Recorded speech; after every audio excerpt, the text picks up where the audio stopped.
সাহেবের স্বপ্ন থেকে যুদ্ধ শুরু করেছিলেন। দেশনেত্রী বেগম খালেদা জিয়া দীর্ঘ 9 বছর ধরে যে স্বপ্ন দেখে গণতন্ত্রের যে লড়াই করেছিলেন, আমার হাজার হাজার তরুণ যুবক ভাইয়েরা যে স্বপ্ন দেখে প্রাণ দিয়েছে, সেই স্বপ্ন এবার বাস্তবায়িত। আমরা সেই আশায় বুক বেঁধে আছি বন্ধুগণ। তো আমরা সুষ্ঠুভাবে এই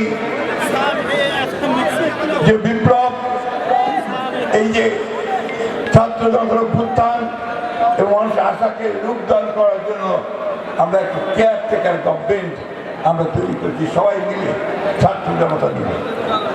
এবং আমরা একজনকে দায়িত্ব দিয়েছি প্রধান উপদেষ্টা, যিনি আমাদের কাছে সবার কাছে অত্যন্ত শ্রদ্ধেয় মানুষ, যিনি আমাদের কাছে একজন প্রিয় মানুষ।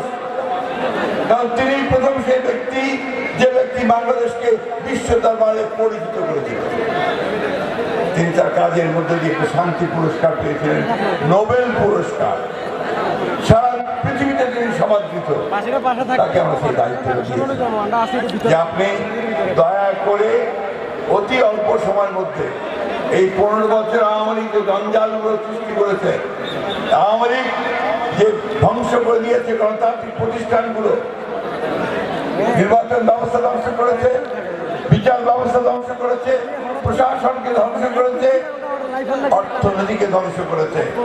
তার একদিকে রাজনৈতিক কাঠামো, অন্যদিকে অর্থনৈতিক কাঠামো ধ্বংস করে দিয়েছে। আর নিজেরা লুট করেছে, লক্ষ লক্ষ কোটি টাকা তারা পাচার করে দিয়েছে। আজকে সেই জঞ্জালগুলো সাফ করে একটা সুন্দর পরিবেশ তৈরি করতে হবে। সবাই যেন ভোট দিতে পারে, সেই পরিবেশটা সৃষ্টি করতে হবে। তাই তো নাকি?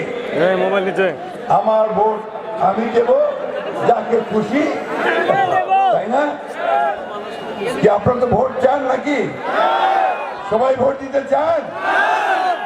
এই যে ছেলেরা যারা ভোট দিতে পারোনি, গত 3 টার্ম পারোনি না, ইলেকশন হয়েছিল, ভোট কেন্দ্রে যাওয়া যেত, আমরা ওই ভোটটা ফেরত চাই। আমার ছেলেরা তারা ভোট দিতে চায়। আমরা বুড়ো মানুষ যারা আছি, আমাদেরও শেষ ভোটটা আমরা দিতে চাই, দিয়ে আমরা আমাদের প্রতিনিধি, পছন্দ মতো প্রতিনিধি নির্বাচন করতে চাই। আমরা একটা সুন্দর বাংলাদেশ করতে চাই। আমরা একটা ঝগড়া মুক্ত, একটা বিবাদ মুক্ত, বিসম্বাদ মুক্ত বাংলাদেশ করতে চাই। প্রত্যেকবার নির্বাচন আসবে আর আমরা মারামারি কাছাকাছি করবো, এই নির্বাচন চাই না। এই জন্য আমরা কেয়ারটেকার গভর্নমেন্ট সিস্টেম দিয়েছিলাম। দেশনেত্রী বেগম খালেদা জিয়া আর যা কিছু দিয়েছে এই দেশকে তো বিএনপি দিয়েছে।